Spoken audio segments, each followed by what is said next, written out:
Appreciate the fact that you have all came this morning with such a short notice. We can see that President Getachew can really draw out the crowd. So we're very pleased to see that. There are some concerning developments with regard to peace and security situation in northern Ethiopia. I'm sure you're all following the situation very closely. And we thought that a briefing by His Excellency President Getachew would be informative, and it will provide you with the information and the insights necessary to adapt the right position, and it will help us avoid making misguided statements. So in that spirit, we have agreed that it is better for the entire briefing to be provided by the President, so I will not take more of your time. I just wanted to say thank you for coming, and I would yield the floor to President Getachew. The floor is yours. Thank you, Mr. Gideon. Thank you, diplomats, representatives of international organizations. I'm not particularly proud I was able to draw this crowd, because I'm drawing this crowd for all the wrong reasons. If it was only about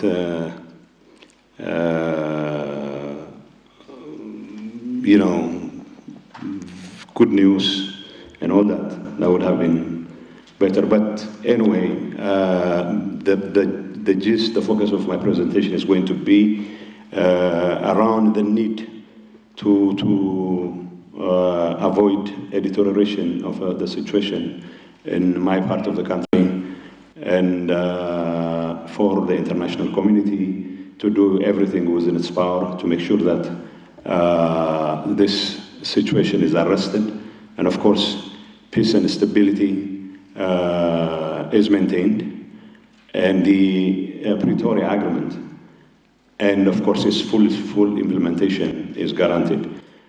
So it's my hope and expectation that the brief explanation I gave would, as Minister Gideon has pointed out, be informative, and at the same time it will give you an opportunity to calibrate the kinds of support you would give the people of Tigray, so that whatever deteriorating security situation there is not going to lead to a complete breakdown of law and order. Of course, it doesn't lead to the kind of war that has caused the loss of hundreds of thousands of lives. And I would rather focus on what the situation on the ground is, and the kinds of factors that are leading to this breakdown of law and order, because the interim administration obviously has reached a point where it cannot conduct its daily business in Tigray, and of course it is drawing more and more external actors in the process, and this is probably a very toxic mix with a breakdown of law and order in Tigray, and the possibility of people who have an axe to grind with either the federal government or even with the people in Tigray coming to the mix. That becomes even more difficult to handle. So I will walk you through some of the recent developments that have become really concerning. Since the establishment of the interim administration, the party to the Pretoria Agreement, the parties to the Pretoria Agreement, TPLF and the federal government, took it upon themselves to set up an interim administration. Well, as you probably know, it took a few months of wrangling for the interim administration to be set up. Obviously, the ruling party, TPLF, had its own internal problems, and this led to continued squabbling among the leadership But at some point, the leadership was not able to address its internal problems, and it led to a splinter of the very organization. The faction that obviously decided to conduct its own Congress, despite opposition from the Federal Electoral Board, decided that it was the only entity entitled to determine the nature and the composition of the interim administration, without, of course, the consultation with the federal government. This led to the takeover of various zones and various localities in Tigray by this group, denying the interim administration access to significant parts of Tigray. And of course, our hope and expectation was for the interim administration to conduct its business in a matter of a year and a half. But despite the best of our efforts, or the best of the efforts of people who were really focused on discharging their responsibilities as per the Pretoria Agreement, the kinds of impediments that were being put by this faction of the TPLF made it almost impossible for the interim administration to conduct its business. Of late, you see, as part of the Pretoria Agreement, we have embarked on disarmament and demobilization and reintegration process. It was a success, quite a success when we launched it, but there have been setbacks here and there. Unfortunately, some members within the TDF, some members within the TDF leadership decided to recognize that faction, the faction that has conducted Congress as the only legitimate authority in Tigray. And obviously, such a decision flies full in the face of the Pretoria Agreement, because the interim administration's composition or structure or even continuity can only be maintained in consultation with the federal government. So, although we have different views with regard to which faction is legitimate or illegitimate, the fact that this particular faction obviously was given some sort of blessing by some members of the TDF leadership simply means that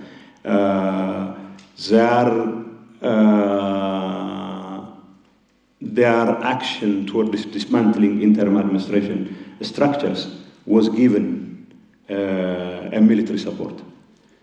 So it introduced another disturbing element in the efforts of the faction, the TPLF faction, simply because members of the Tigray forces were being used to dismantle structures, to remove interim government officials, and to install officials which are appointed by this particular faction, which, as far as we're concerned and as far as the federal government is concerned, has not been recognized by the National Electoral Board itself. So this created a confusion, not only a confusion. This was done as part of the campaign to maybe arm twist the federal government into making concessions. That's for the federal government to decide. But the fact that it made it difficult for the interim administration to carry out its activities, especially the most important activities such as the return of IDPs and other important components of the Pretoria Agreement, simply meant that chaos had to ensue. And of course, we have reached a point now where, apart from northwestern Tigray and central Tigray, which have long been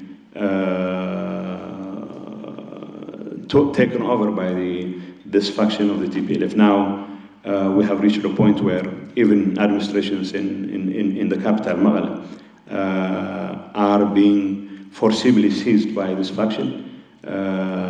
Appointees by the interim administration are being rounded up. In many cases, protesters are being fired at. In almost every part of Tigray, there is a roundup of people who are said to be not only sympathizers, not only appointees, but also sympathizers of the interim administrations. Now, it's one thing for a faction to claim that it is entitled to take over power, but it's entirely different to do it in such a way that the very agreement that brought it into the picture, which is the Pretoria Agreement, it threatened. Now, the process of the implementation of Pretoria itself has been lackluster at best. The return of IDPs, especially Western Tigray, has not been. We have barely scratched the surface as far as the return of IDPs. We have made efforts to return IDPs in southern Tigray and in northwestern part of Tigray. We still have a long way to go before we can say that the security situation even there is conducive enough for people to feel comfortable. But even where we have made modest progress, the situation on the ground simply means that they have little access to humanitarian aid. They have little access to the kinds of amenities people who have returned to their homes are entitled to. It's very unfortunate. The case of Western Tigray, although we have been working with the federal government to expedite that process, yes, we have been putting blame squarely on the federal government for a year and so, but I have to admit at this point in time that the last 8 or 9 months, it would be very unfair for me to continue to blame the federal government because the ball was in our court, and because of the political squabbling, because of the kind of confusion that has characterized the situation on the ground in Tigray, we're not able to discharge our part of the responsibility the last 8 or 9 months. We still insist that the source of the most important source of the confusion in Tigray and in the politics in Tigray is our failure to return IDPs. We have hundreds of thousands of people living in very squalid conditions, and everyone wants to take advantage of the fact that they have not been returned to apportion blame against each other. So the faction of the TPLF would blame the interim administration for having failed or being a sellout to the federal government, whatever that means.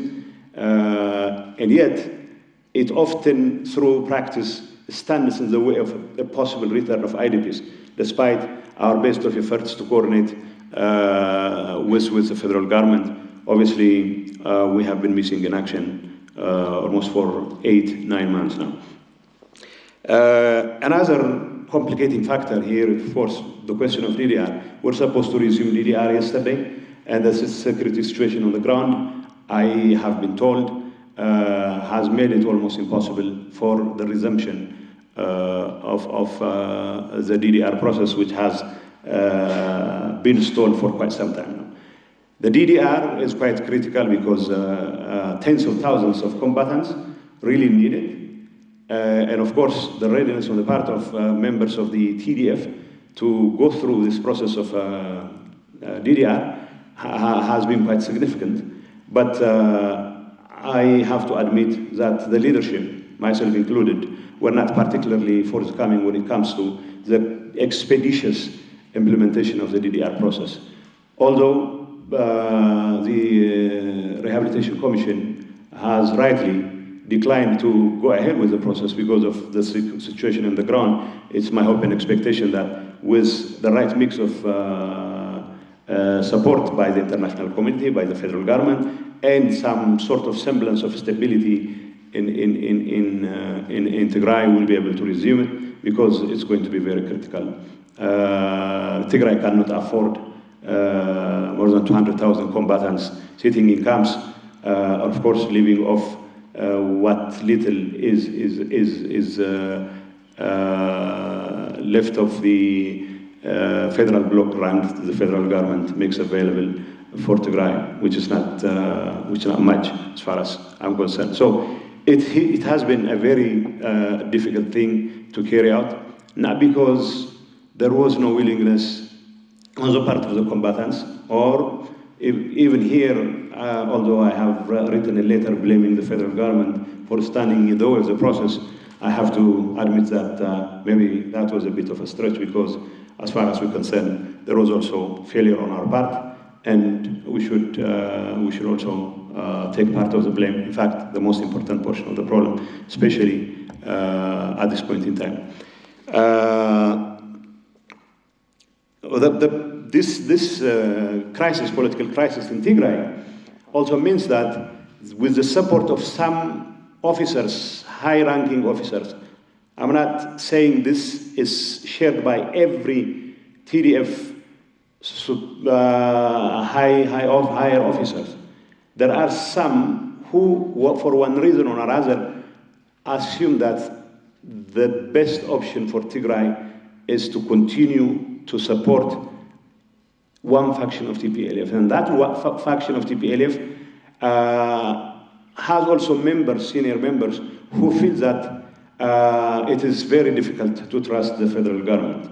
So naturally, they are inclined to find greener pastures elsewhere. And unfortunately, those greener pastures are not quite reassuring as far as the stability of Tigray is concerned. So there are some who reach out, for example, to our friends, the other side of Marab, the Eritreans, assuming that some sort of collusion with them would give them a much better bargaining position, or better still, a cloud, not only a cloud, but also a leverage against the federal government. This is not shared by every member of the leadership, both political and military, but so few influential members of the military top brass and the political leadership entertain such illusions. And of course, that means those who feel that they have an axe to grind against the federal government, or those who feel that they had an unfinished business in Tigray because of the Pretoria Agreement would take that opportunity to try and wreak havoc. And this is probably the most serious threat we continue to face. And here, it's one thing to work expeditiously for the return of IDPs, for the implementation of the DDR program, but also I would like to take this opportunity to once again blame the federal government for withdrawing what little military presence it had in the international borders between Ethiopia and Eritrea. That has made it difficult for us to control the borders. And that has given an opportunity for these rogue elements within either the PLF or within the military to use that as a stepping ground for all kinds of nefarious objectives. And if this continues unchecked, the possibility of such a collusion leading to some kind of casus belli for the federal government is going to be quite large. And we don't want that to happen. We don't want the Tigray to become another battleground because either some elements within Tigray and their collaborators from the other side of the border make some stupid decision, and then Tigray will find itself in a very difficult situation.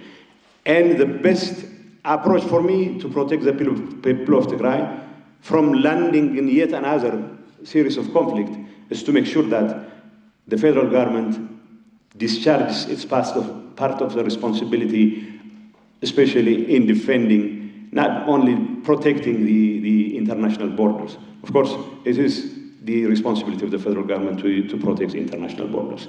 I'm not inviting the federal government to come in full force and fight We don't want that to happen. What we want to see is the federal government doing everything in its power to make sure that Tigray is protected against any possible relapse into conflict. The political division within Tigray doesn't require a federal intervention in the sense of presence of forces, but the federal government should be serious about,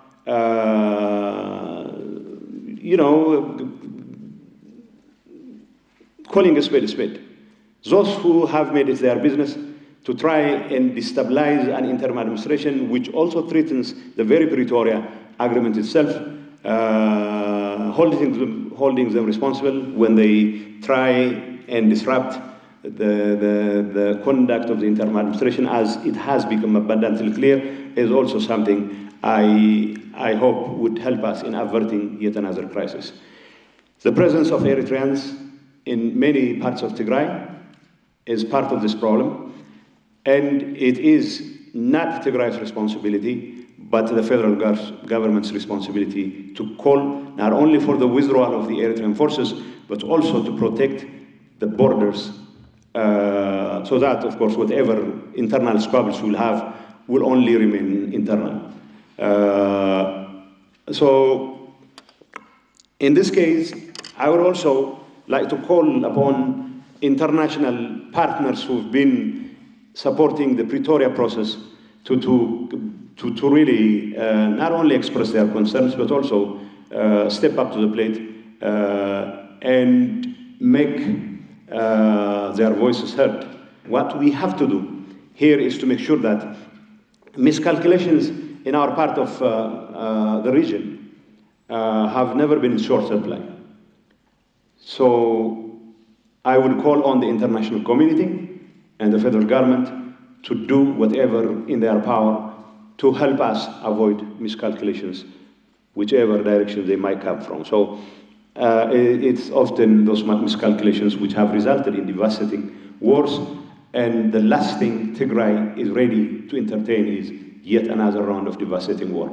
And of course, any instability in Tigray is going to destabilize Ethiopia, not just Ethiopia, with a very toxic mix of external actors coming into the picture.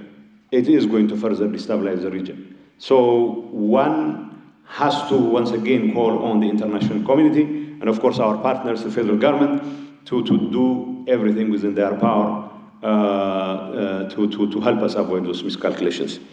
Well, the international community's attention should also involve, for example, calling on all the parties within Tigray, those who are disrupting the activities of the interim administration, or those who feel that the international community hasn't done enough to bring us together and to try and at least show us that they really mean business, that there will be consequences to not behaving properly. Whatever those consequences are, of course, can be calibrated on the basis of what sort of behavior is being considered.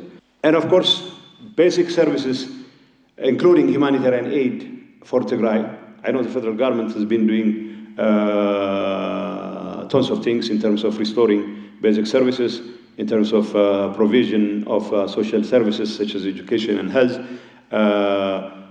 There are a number of areas in light of the enormity of the destruction that was wrought on Tigray. We still have a long way to go. It's very unfortunate. Rehabilitation efforts in Tigray have not been really carried out simply because the last 2 years have been spent on squabbling over internal political matters. But for the international community and for the federal government to once again take the opportunity to try and assure the Tigrayan public that they will continue to have access to those basic services.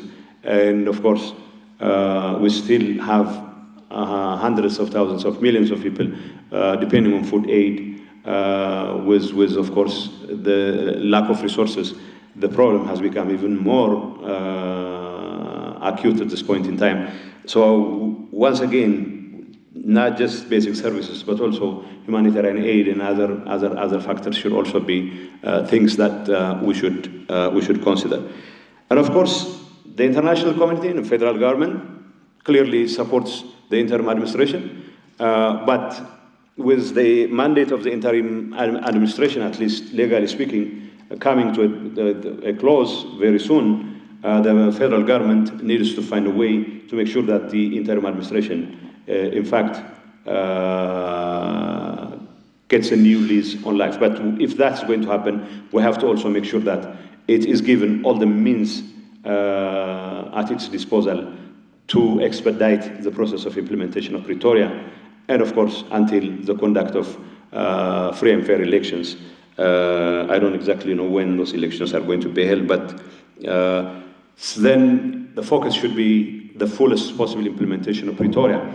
But final remark I have to say, I would like to reiterate, at this point in time, the situation on the ground in Tigray is characterized by some people, not every officer, some politicians, not every politician, trying to take advantage of the lawlessness, especially in the northern part of the region, to try and work with external actors to destabilize not only the federal government and also the region. And that will definitely have a potential to make Tigray a battleground, and that is the last thing the people of Tigray expect to see. So we call on the international community and the federal government to do everything within their power to avoid a relapse into yet another conflict. Thank you, ladies and gentlemen. Thank you. One, very blatantly and manifestly, they are attempting to dismantle the interim administration using violence. Two, they are making contact and collaborating with external forces that are hostile to Ethiopia. Three, they have derailed for months the return of IDPs. Four, they are engaging openly in hostile propaganda and rhetoric, and they are inciting violence and the return to conflict. Five, they have clearly derailed the DDR process that should have been completed ages ago. And another item that I want to raise, they have refused to adhere to the directives of the National Electoral Board, although the Pretoria Agreement clearly states that all parties should adhere to the legislations, rules, and directives of the country, the law of the land, and that they should respect constitutionally constituted organs of state.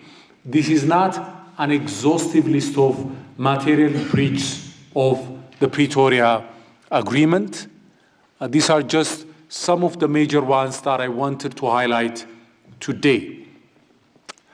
While the reality is this, we often see statements blaming both sides, calling upon both sides. I believe that this is tantamount to coddling the spoilers. When these kind of statements are issued, it enables the agents of chaos. These serial troublemakers and agents of chaos will be put on the same footing with the party that has faithfully tried to implement the Pretoria Agreement, with all our limitations. I hope that going forward, as President Getachew has said,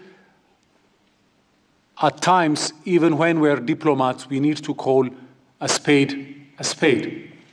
And putting on the same footing the troublemaker with the aggrieved party, I don't think it will take us far.